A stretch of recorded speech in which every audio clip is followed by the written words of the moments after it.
आजकल अवैध संबंधों को लेकर के पुरुष हो या महिला इस प्रकार की जघन्य वारदातें हत्या की कर रहे हैं और इस प्रकार के तरीके अपनाते हैं कि सुन करके दिमाग हिल जाता है। अच्छी अच्छी हॉरर फिल्म और बड़ी हिट मूवी बनाने वाले भी ऐसी कहानी लिखने में उनके हाथ कांप जाएंगे। दरअसल आज हम आपको एक ऐसी सच्ची घटना सुनाने जा रहे हैं, एक ऐसी सच्ची कहानी है जिसको सुन करके आप भी अपना माथा पकड़ लेंगे। क्या कभी आपने सोचा है कि कोई महिला अपने पति का गला दबा करके मर्डर कर दे और उसकी डेड बॉडी के नीचे एक सांप छोड़ दे और इस प्रकार का नाटक करे कि उसके पति की मौत सर्पदंश से हुई है और परिवार के लोग भी इस बात को मान जाएं। लेकिन जब पोस्टमार्टम रिपोर्ट आती है तो उसमें मामला कुछ और ही निकलता है। कहानी कहाँ से शुरू होती है और कहाँ पर खत्म होती है, आइए मामले की पड़ताल करते हैं। दरअसल 17 अप्रैल 2025 को मेरठ में एक ऐसी घटना होती है मर्डर की जिसको सुन करके पुलिस भी चौंक जाती है और जो सुनेगा वो भी चौंक जाएगा। अभी मेरठ में सौरभ हत्याकांड का मामला शांत नहीं हुआ था। हम आपको बता दें कि मेरठ में सौरभ हत्याकांड की गूंज पूरे देश में रही। किस प्रकार सौरभ की हत्या उसकी पत्नी मुस्कान और साहिल ने कर करके उसके 17 टुकड़े किए और उस टुकड़ों को एक नीले ड्रम में चुनवा दिया, सीमेंट चारों तरफ से लगा दिया। ये मामला अभी चर्चा में है। लेकिन एक और मामला ऐसा मेरठ से आया है जिसको सुन करके और जिसको देख करके और जिसको पढ़ करके लोग दंग रह जाते हैं कि कोई महिला इतनी शातिर भी हो सकती है। दरअसल 17 अप्रैल 2025 को मेरठ के कोतवाली पुलिस थाना क्षेत्र में एक सूचना पहुंचती है कि एक व्यक्ति की सर्पदंश से मौत हो गई है। आखिरकार पुलिस मौके पर पहुंचती है और उस व्यक्ति को पोस्टमार्टम के लिए उसकी डेड बॉडी को भेजती है और 2 दिन बाद जब पोस्टमार्टम की रिपोर्ट आती है तो पुलिस भी चौंक जाती है। दरअसल पुलिस ने पाया कि पोस्टमार्टम रिपोर्ट में बताया गया है कि जिस व्यक्ति की सर्पदंश से मौत बताई गई उस व्यक्ति की सर्पदंश से मौत नहीं हुई है बल्कि उसकी गला दबा करके हत्या की गई है। अभी हत्या किसने की, क्यों की और इस प्रकार का सर्पदंश का नाटक क्यों रचा गया, पुलिस इस मामले की तह में जाने के लिए सक्रिय हो गई। दरअसल 17 अप्रैल 2025 को जब ये मामला पुलिस के सामने आता है तो पुलिस इसको बड़े हल्के से लेती है। हम आपको बता दें कि मेरठ में एक अमित कश्यप नाम का युवक रहता था जिसकी उम्र अभी फिलहाल 30 साल थी। उसकी हत्या उसकी पत्नी ने अपने प्रेमी के साथ मिलकर की है। दरअसल अमित कश्यप 30 साल का है, 30 साल का था और एक प्राइवेट कंपनी में ठीक ठाक नौकरी करता है। इसकी शादी 8 साल पहले हुई थी। इसकी शादी रविता नाम की युवती से होती है। रविता बहुत खुले ख्यालों की है, बहुत बोल्ड अंदाज में रहती है। 8 साल पहले शादी हो जाती है। इसी दौरान इनको एक बच्चा भी होता है जिसकी फिलहाल उम्र 6 साल है। अमित कश्यप अपनी पत्नी रविता को बहुत चाहता था। रविता भी शुरू में अपने पति अमित कश्यप को बहुत चाहती थी, लेकिन धीरे धीरे रविता को ये लगने लगा कि उसको जैसा पति चाहिए था, उसको जैसा हमसफर चाहिए था, उसने जैसे सपने बुन रखे थे अमित कश्यप में वो एक भी बात नहीं है।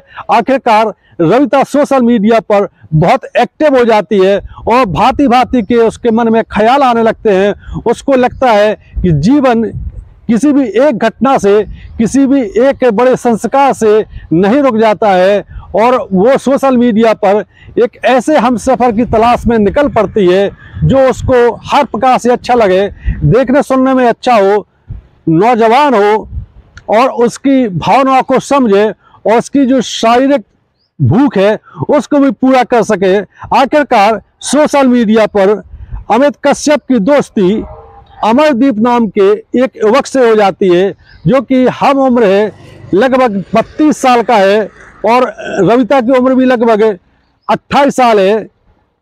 दोनों की भी सोशल मीडिया पर जब दोस्ती हो जाती है तो अमरदीप बताता है कि तुम्हारा जो पति है अमित कश्यप, वो किसी समय हमारे साथ काम करता रहा है, इसलिए रविता उस पर और भरोसा करने लगती है। सोशल मीडिया पर हुई मुलाकात, एक दिन रेस्टोरेंट पर अमरदीप रविता को खाने पीने के लिए बुलाता है।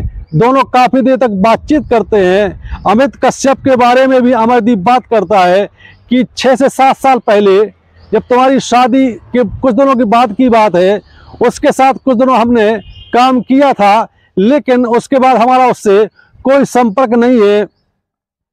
रविता ने जब अमरदीप को पहली बार मुलाकात की रेस्टोरेंट में, तो उसको लगा कि अमरदीप में वो सारी चीजें हैं जो उसने शादी के पहले एक हस्बैंड के रूप में, एक जीवन साथी के रूप में देखी थी। आखिरकार रविता अपने दिल की बात अमरदीप से कह देती है। अमरदीप भी जब पहली बार ही रविता को देखता है तो उस पर फिदा हो जाता है। दरअसल रविता है ही इतनी खूबसूरत, अमरदीप भी यंग है। दोनों के बीच एक दिन सारी मर्यादा टूट जाती है और होटल में एक बार दोनों मिलते हैं कमरे में, और वहां पर इनके बीच अवैध संबंध बनना शुरू हो जाते हैं। जब एक बार अवैध संबंध बनते हैं तो रविता और अमरदीप अक्सर ही किसी होटल में या किसी और दोस्त के घर पर जाकर के अपनी हवस पूरी करते थे। रविता अमरदीप को बहुत चाहने लगी थी और अमरदीप भी रविता को बहुत चाहता था।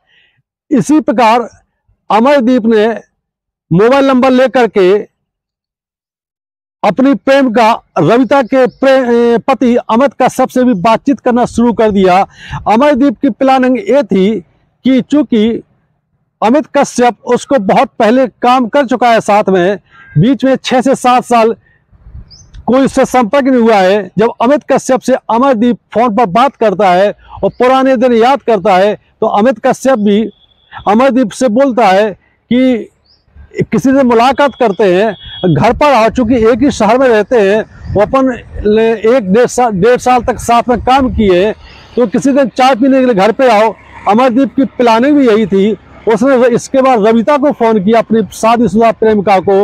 उसने कहा कि तुम्हारा पति मुझे चाय पीने के लिए घर पर बुला रहा है। रविता भी खुश हो जाती है। आखिरकार अमरदीप अपनी शादीशुदा प्रेमिका रविता के घर पहुंच जाता है चाय पीने के लिए। चाय पीते हैं। इसके बाद अमित कश्यप अपने पुराने दोस्त अमरदीप से काफी देर तक बात करता है। ऐसा करते करते 1 से 1.5 घंटा हो जाता है। इसके बाद अमरदीप से अमित कश्यप पूछता है कि अब खाना भी खा कर जाना, खाने का भी टाइम हो रहा है। इसके बाद रविता ने अपने प्रेमी अमरदीप को अपने पति के सामने ही भोजन कराया। अमित कश्यप को कहीं से भी एहसास नहीं था कि उस जिस दोस्त को अपने घर पर खाने के लिए बुलाया है, उसकी पत्नी से उसके अवैध संबंध है।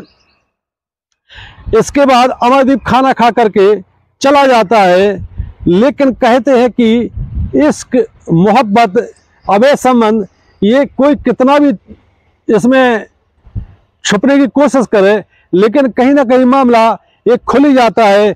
आखिरकार अमित कश्यप को इस बात की जानकारी लग जाती है कि जब वो घर पे नहीं रहता है तो उसका दोस्त अमरदीप उसकी पत्नी रविता से मिलने के लिए उसके घर आता है, और घर भी ऐसे टाइम पर आता है जब उसका 6 साल का बच्चा स्कूल चला जाता है। मोहल्ले वालों ने अमित कश्यप को इस बारे में कई बार बताया भी है कि जब तुम घर में नहीं रहते हो तो कोई एक व्यक्ति आता है, वो 2 से 3 घंटे यहाँ पर रहता है और मामले में कुछ ना कुछ संदिग्ध लग रहा है।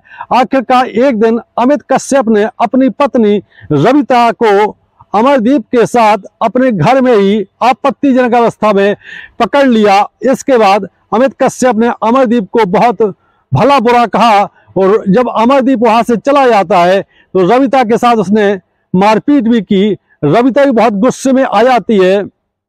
इसके बाद रविता अपने प्रेमी अमरदीप से बोलती है कि इस व्यक्ति को रास्ते से हटाना पड़ेगा क्योंकि ये अपने मिलन में बाधा पैदा कर रहा है। लेकिन मारने का ऐसा कोई तरीका ईजाद करो, ऐसा कोई तरीका देखो जिससे इसका खेल भी खत्म हो जाए, रास्ते का कांटा भी चला जाए और अपने ऊपर कोई शक ना हो। आखिरकार अमरदीप भी सोशल मीडिया पे तरह तरह के तरीके देखता है किसी को मारने के। आखिरकार अमरदीप को एक बेहतरीन तरीका मिल ही जाता है। उसने अपनी शादीशुदा प्रेमिका रविता को बताया कि अपन एक काम करते हैं कि तुम्हारे घर पे ही में आ करके हम और तुम मिल करके तुम्हारे पति का गला दबा करके मर्डर कर देंगे। मर्डर भी इस प्रकार करेंगे कि गले में कहीं कोई निशान नहीं आएंगे। इसके बाद हम एक ऐसा सांप लाएंगे किसी सपेरे से जो उसकी डेड बॉडी के नीचे रख दिया जाएगा और वो उसको बार बार काटेगा। और चूंकि उसमें कोई जहर तो होगा नहीं, लेकिन काटने के निशान उसकी बॉडी पर पड़ जाएंगे और ये साबित करने में अपन को मदद मिल जाएगी कि तुम्हारे पति की मौत सर्पदंश से हुई है और वो रास्ते से हट भी जाएगा और अपन पकड़ में भी नहीं आएंगे। आखिरकार 16 अप्रैल 2025 की घटना है। इसके 2 से 3 दिन पहले अमरदीप ने एक सपेरे से एक ऐसा सांप खरीदा था 1000 रुपये में, जिसमें कोई जहर नहीं था, लेकिन वो काटता था।